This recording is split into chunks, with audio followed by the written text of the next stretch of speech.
Bây giờ chúng ta đang ở phim trường của Thần Điêu Đại Hiệp. Hôm nay chúng ta đang quay cảnh ở Trùng Dương Cung. Mọi người đều có mặt đầy đủ. Này Dương ca, vào đây trước đã. Vào đây nói vài câu nào, không tôn trọng cô của tôi à? Không có cách nào khác, cô vào đây trước đã, nói vài câu nào. Thực ra là nói chuyện với cô trước. Tôi biết quay bộ phim này rất cực khổ. Nhiều người nói rằng họ sẽ gặp vấn đề về sức khỏe. Có cực khổ không? Nói nhanh lên, trả lời nhanh nào. Chỉ là không đủ ngủ thôi chứ không phải rất mệt mà. Còn chưa quen nữa mà. Chưa mà, vậy vẫn còn đấy. Có rất nhiều fan nữa, mọi người quan tâm lắm.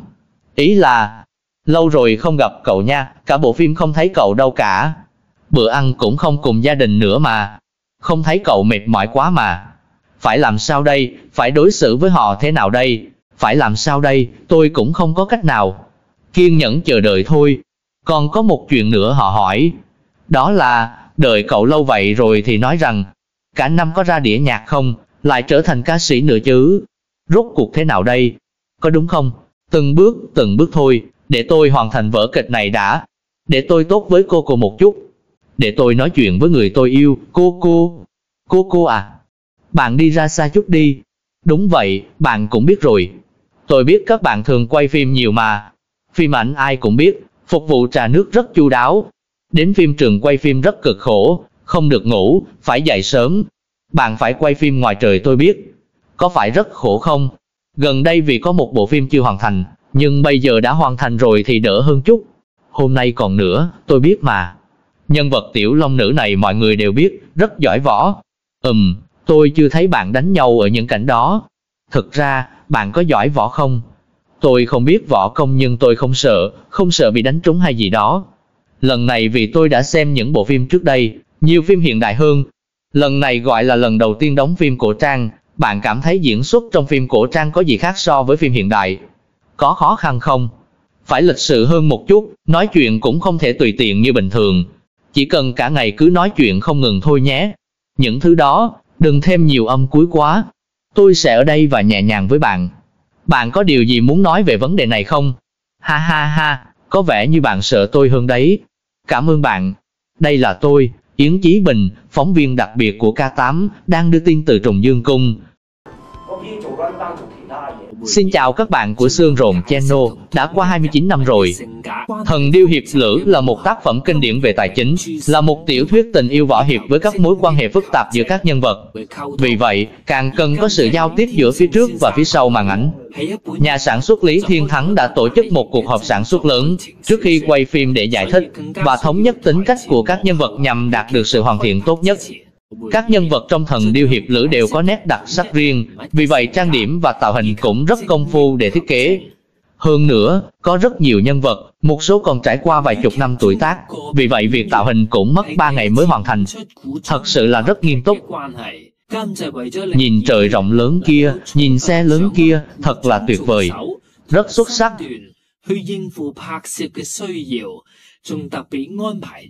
Tôi cũng muốn hỏi tại sao khi chúng ta nói chuyện, lại bị người khác phát hiện ngay lập tức. Sau đó, có rất nhiều người mới đến. Tôi không biết liệu có phải không có show diễn nào không. Đây cũng không phải show diễn. Thật, đừng trách tôi, bạn cũng có thể làm người hỗ trợ. Hãy đưa cho tôi bức ảnh đẹp trai đó, tôi không muốn súng. Đúng, nhà tôi không có cốc, phải đi tàu hỏa. Không có cốc. Ha, cuối cùng cũng lấy được chồng rồi. Cũng biết sẽ lấy được chồng mà. Sau khi kết thúc tạo hình thì tất nhiên phải gặp gỡ truyền thông. Có nhiều diễn viên như vậy, ngay cả máy ảnh cũng không thể chụp hết một lần. Đúng là một đội ngũ lớn.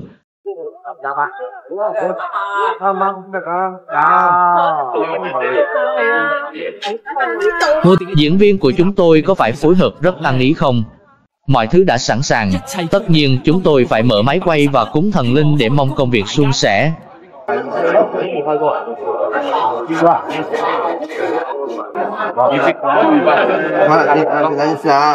Có rất nhiều va chạm, bạn phải cố gắng lên.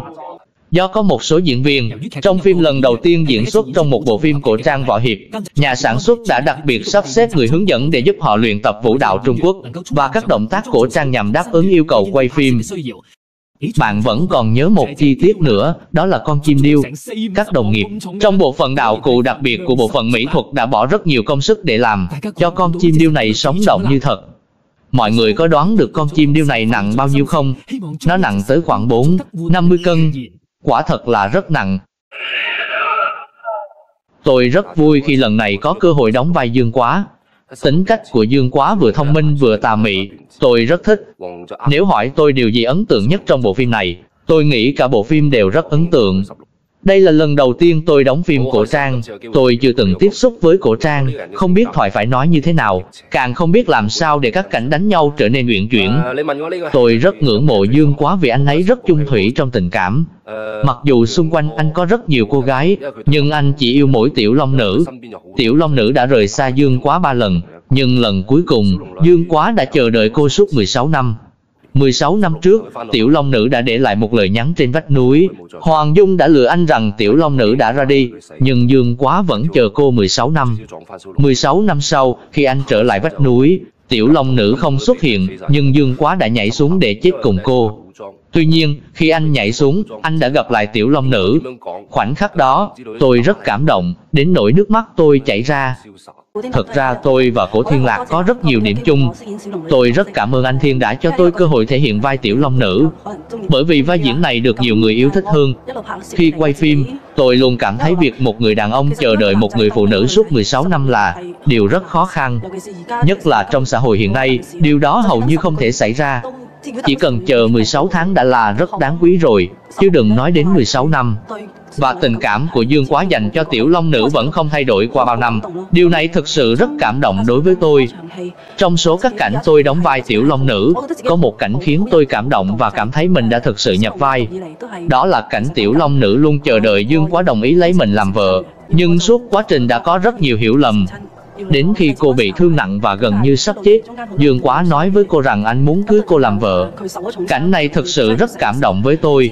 Cả người tôi sụp đổ, vừa vui mừng vừa không muốn chấp nhận cảm xúc phức tạp đó. Nhiều khán giả, cũng như tôi, vừa yêu vừa ghét nhân vật Quách Phù. Thực ra, Quách Phù là người có tâm địa tốt, nhưng cô ấy rất vô tâm. Vì vậy, tác giả Kim Dung thường dùng từ cỏ rơm để miêu tả cô ấy. Với tính cách như vậy, cô ấy làm việc không suy nghĩ đến hậu quả. Vì vậy, cô ấy đã gặp rất nhiều rắc rối trong cuộc đời mình. Thực ra, khi nhận vai này, tôi đã có chút lo lắng vì nhân vật này khá khó ưa và không được yêu thích. Nhưng sau khi đọc xong tiểu thuyết, sự lo lắng đó đã biến mất vì tôi đã hiểu được lý do tạo nên tính cách của cô ấy. Do mẹ cô ấy là Hoàng Dung, từ nhỏ đã rất cưng chiều cô. Bất kể cô phạm lỗi gì, Hoàng Dung đều thông minh và giúp cô giải quyết mọi vấn đề. Mỗi khi Quách Tĩnh muốn dạy bảo cô, Hoàng Dung đều xen vào và không cho ông dạy dỗ. Vì người trong giang hồ rất nể mặt cha mẹ cô là Quách Tĩnh và Hoàng Dung, nên dù cô có làm gì sai cũng không ai dám trách móc. Cho đến khi cô gặp Dương Quá, một người có tính cách ngang ngược, luôn chống đối cô. Lòng tự trọng của cô bị tổn thương, dẫn đến những cảm xúc phức tạp mà cô dành cho Dương Quá.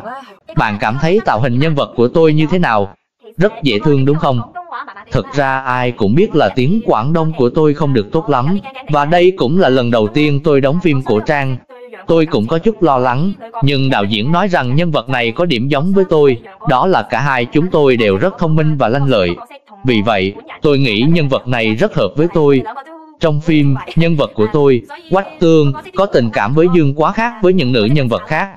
Quách Tương nhỏ hơn Dương Quá hơn 20 tuổi, nhưng cô ấy rất yêu quý anh trai lớn này. Tôi nghĩ lý do khiến Quách Tương ngưỡng mộ Dương Quá, không chỉ vì tôn thờ thần Điêu Đại Hiệp mà còn vì tình cảm vĩnh cửu của Dương Quá dành cho Tiểu Long Nữ khiến Quách Tương rất cảm phục. Quách Tương vừa yêu quý Dương Quá, vừa hy vọng anh có thể đoàn tụ với Tiểu Long Nữ. Vì vậy, tôi thấy Quách Tương rất đáng yêu và tình cảm của cô dành cho Dương Quá thật đẹp. Tôi thực sự rất thích nhân vật Lục Vô Song này. Lục Vô Song thực chất là con gái duy nhất của Lục Triển Nguyên và Hà Nguyên Quân. Vì một lần Lý Mạc Sầu đến Lục Gia Trang để truy sát chúng tôi và giết cha mẹ tôi, cuối cùng tôi bị bà ta bắt và trở thành đồ đệ của bà ta. Khi đó, chân tôi đã bị què. Lý Mạc Sầu thường xuyên ngược đãi tôi, luôn đối xử tệ bạc với tôi. Thực ra, tôi sống sót là để tìm cơ hội báo thù. Cuối cùng, tôi gặp được Dương Quá, và anh ấy đã thay đổi cả cuộc đời tôi. Lục Vô Song và Dương Quá thực sự là một đôi oan gia ngõ hẹp. Hơn nữa, Lục Vô Song còn là tri kỷ của Dương Quá. Khi biết Dương Quá đã có người trong lòng, cô ấy không những không học theo lý mặc sầu mà chuyển tình yêu đó thành tình anh em. Tôi nghĩ nhân vật Lục Vô Song thực sự có nhiều cơ hội để phát triển. Nhưng điều khó xử nhất là chị họ của tôi, Trình Anh, cũng thích Dương Quá cùng lúc. Tôn Lục Nguyệt là một cô gái rất tình cảm và nghĩa khí. Từ nhỏ cô đã lớn lên ở Tuyệt Tình Cốc, sống cuộc sống bình lặng, tách biệt với thế giới bên ngoài, không có gì đặc biệt xảy ra. Nhưng từ khi Dương Quá xâm nhập vào cuộc sống của cô, vào Tuyệt Tình Cốc, anh đã thay đổi cả cuộc đời cô. Tình cảm mà Tôn Lục Nguyệt dành cho Dương Quá không thể dứt bỏ. Tôi nghĩ điều đáng quý nhất ở Tôn Lục Nguyệt là cô biết rõ rằng Dương Quá chỉ yêu một mình Tiểu Long Nữ và sẽ không bao giờ yêu cô. Nhưng cô vẫn sẵn sàng hy sinh bản thân mình cho người đàn ông này, thậm chí dùng mọi cách để giúp họ được ở bên nhau. Có thể nhiều người nghĩ cô ngốc nghếch và khờ dại, nhưng tôi thấy cô rất vĩ đại. Tôi cảm thấy Trình Anh là một cô gái nội tâm và rất nhạy cảm, xử lý mọi việc rất bình tĩnh. Cô ấy là đệ tử cuối cùng của Vương Trùng Dương. Từ khi gặp Dương Quá, cô ấy đã nhớ mãi không quên. Trình Anh và em họ Lục Vô Song đều thích Dương Quá. Nhưng tính cách của Trình Anh và Lục Vô Song hoàn toàn khác nhau. Lục Vô Song thì hoạt bát và chủ động. Ngược lại, Trình Anh lại thầm kín và bị động trong tình cảm. Vì tính cách này, trong phim, tôi cần phải sử dụng nhiều ánh mắt và tâm trạng để biểu đạt. Vì vậy tôi cảm thấy vai diễn này khá khó.愛是愉快，是難過，是陶醉，是情緒或在日後是多傳奇。愛是盟約，是習慣，是時間，是白髮，也叫你我乍驚乍喜，完全遺忘自己，竟可相許生與死。那日誰來問起？天高風急，雙雙遠飛。愛是微笑，是狂笑，是傻笑，是玩笑，或是為着害怕寂寥。愛是何價，是何故，在何世，又何以對這世界雪中送火？世運祈求什麼？可歌可泣的結果。誰能承受後果？翻天覆海不枉最初。